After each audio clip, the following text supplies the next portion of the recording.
அன்பர்களே, நண்பர்களே, உங்கள் பாலுவின் இனிய காலை வணக்கம்.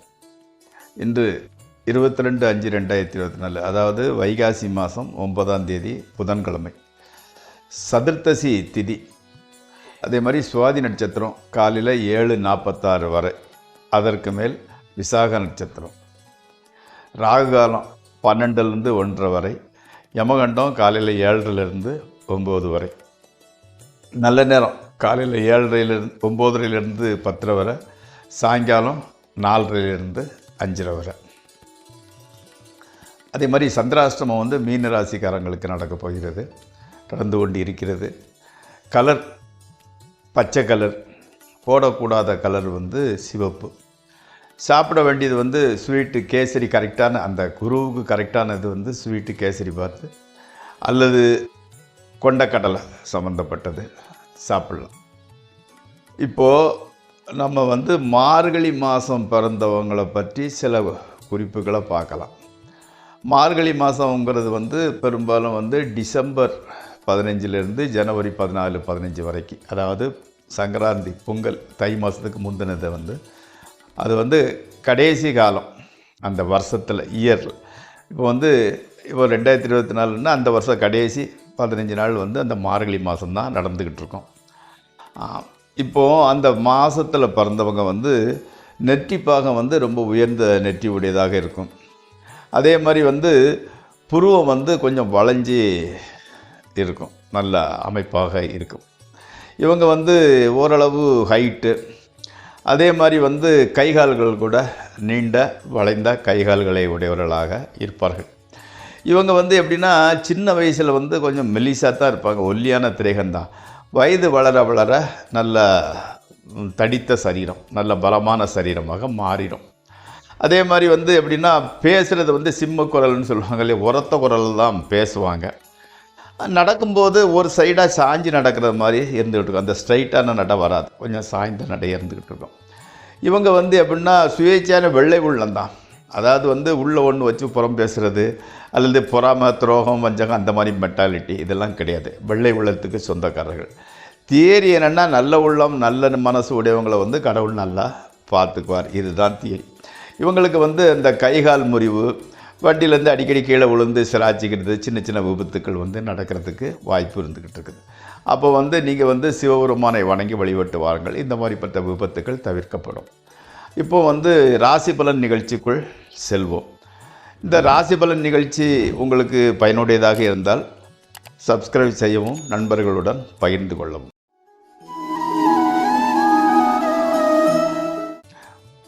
முதலில் மேசராசி. இந்த மேசராசிக்காரங்களுக்கு எப்படின்னா வராது முடியாதுன்னு நினச்சிருந்த காரியம் எதிர்பார்க்காம நல்லபடியாக நடந்து முடிகிறது, சந்தோஷம். தகப்பனாரோட அப்பாவோட ஆரோக்கியம் கூட நல்லா இருந்துக்கிட்டு இருக்குது. மனசில் எப்படின்னா பாசிட்டிவ் எண்ணம் தான் வந்துக்கிட்டு இருக்குது. புதிய வரவு குடும்பத்துக்கு வருகிறது. புதிய வரவுன்னா ஒன்று மருமக வரலாம், இல்லை குழந்தை இருக்கலாம், ஏதாவது பெட்டு நாய் பூனையை வாங்கி வளர்க்கலாம், ஏதாவது ஒரு புதிய வரவு வருகிறது. அடுத்தால எப்படின்னு கேட்டிங்கன்னா ஒரு ஓரளவு அதிர்ஷ்டமான காலகட்டம் தான். உத்தியோகம் பார்க்க இடத்துல அழகான பெண்ணின் அறிமுகம் கிடைக்கிறது, உஷாராக இருங்க. அடுத்து ரிஷபராசி. புதிய வாகனம் அல்லது தங்க நகைகளை வாங்குறீங்க. மாணவர்களுக்கு கல்வியில் ரொம்ப ஈடுபாடு, மனோதைரியம் அதிகமாக இருந்துக்கிட்டு இருக்குது. பணச்செலவு நம்ம எதிர்பார்த்த விட ஜாஸ்தி செலவாகிட்டு போகுது. கணவன் மனைவி ரிலேஷன்ஷிப் ஓகே, நல்லா தான் இருந்துக்கிட்டு இருக்கு. நண்பர்கள் உதவிகரமாக சப்போர்ட்டிவாக உங்களுக்கு இருக்கிறாங்க. அடுத்து மிதுன ராசி. முயற்சிகள் நீங்கள் எவ்வளவோ முயற்சி பண்ணுங்க, இதெல்லாம் சரியாக வெற்றி பெறாத காரணத்தால் ஒரு சலிப்பு, ஒரு விரக்தி மாதிரி தான் இருந்துக்கிட்டு இருக்குது. குடும்பம், மனைவி, குழந்தைகள் எதன் மீதும் ஒரு பிடிப்பு, ஒரு இன்வால்மெண்ட், ஒரு பிடிப்புங்கிறது வரமாட்டேங்குது. எல்லா பிரச்சனைகளையும் தாண்டி வந்துருந்தீங்க, அதில் ஓகே கேரண்டியாக வந்துருவீங்க. தேவையான பணத்தை புரட்டிடுதுங்க, அதை சொல்லி இது ஏதோ சொல்லி பணப்புரட்டா நல்லபடியாக நடந்துக்கிட்டு இருக்குது. அப்பாவுக்கு அம்மாவுக்கு உங்கள் மேலே ரொம்ப அதீத அன்பு, உங்களுக்கும் கூட ஒரு அஃபினிட்டி நல்லா இருந்துக்கிட்டு இருக்கு அம்மா மேலே. அடுத்து கடகராசி. உங்களோட வாக்கு சொன்னபடியே பலிக்கிறது. குடும்பத்தில் வந்து நல்லா சந்தோஷமாக தான் இருந்துக்கிட்டு இருக்கு. மருத்துவத்துறை, அரசாங்கத்துறையில் உள்ளவங்களுக்கு வந்து பணவரவு வந்து நல்லா வருது. வண்டி வாகன யோகம் கூட நன்றாக இருக்கிறது. நண்பர்கள் வந்து சப்போர்ட்டிவாக இருக்கிறாங்க. கணவன் மனைவிக்குள்ளே இருக்கிற சிறிய பிரச்சனை ஆனால் கூட வெளியே தெரிதல அட்ஜஸ்ட் பண்ணி போய்கிட்டு இருக்கிறீங்க. பார்க்குறவங்க உங்களை வந்து ஆதர்ச தம்பதிகள்னு நினச்சிக்கிட்டு இருக்கிறாங்க. நினைத்துக்கிட்ட நல்லது தானே. ஆமாம். அதுக்கு அடுத்தால சிம்மராசி. சரியான வேலை இல்லாதவங்களுக்கு நல்ல வேலை கிடைக்கிறது.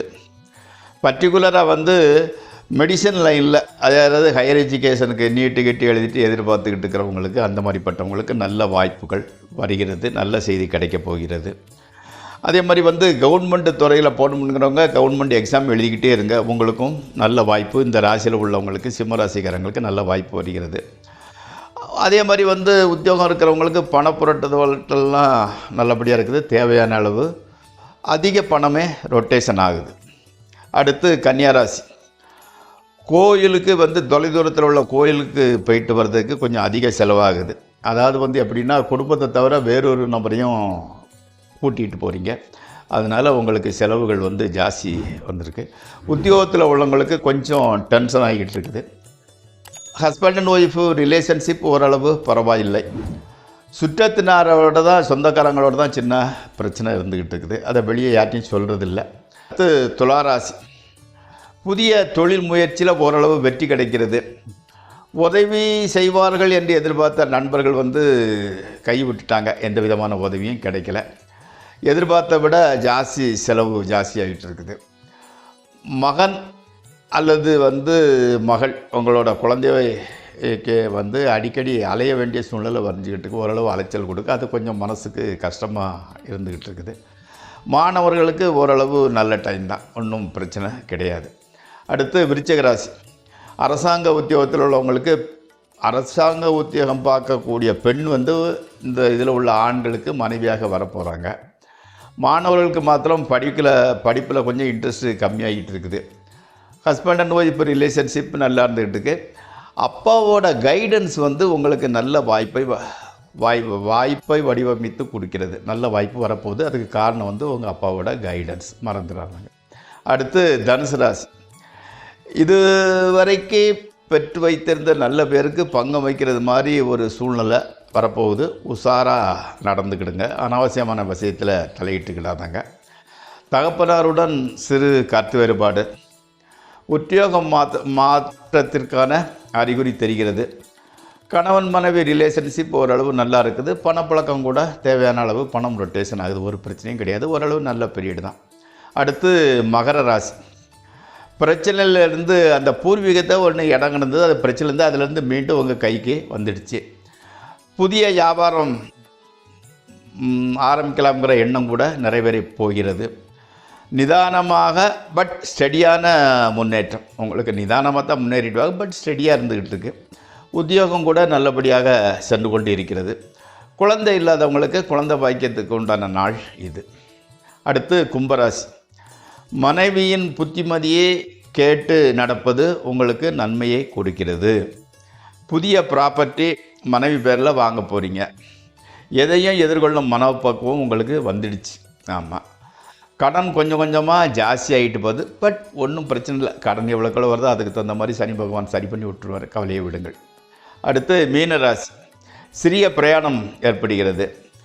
தகப்பனாருடன் ஏற்பட்டிருந்த கசப்பு கொஞ்சம் கொஞ்சமாக மாறி வருகிறது. இன்று சந்திராசிரமம் உங்களுக்கு. அதனால் புதிய முயற்சி, இந்த விஐபி ஏரியம் பார்க்க வேண்டியது, நீண்ட தூரம் பிரயாணம் போன்றவற்றை தவிர்ப்பது நல்லது. குடும்பத்தில் வந்து குழப்பம் ஒன்றும் கிடையாது. சந்தோஷமாக தான் போய்கிட்டு இருந்துக்கிட்டு இருக்கு. இத்துடன் இந்த ராசிபலன் நிகழ்ச்சி நிறைவருகிறது.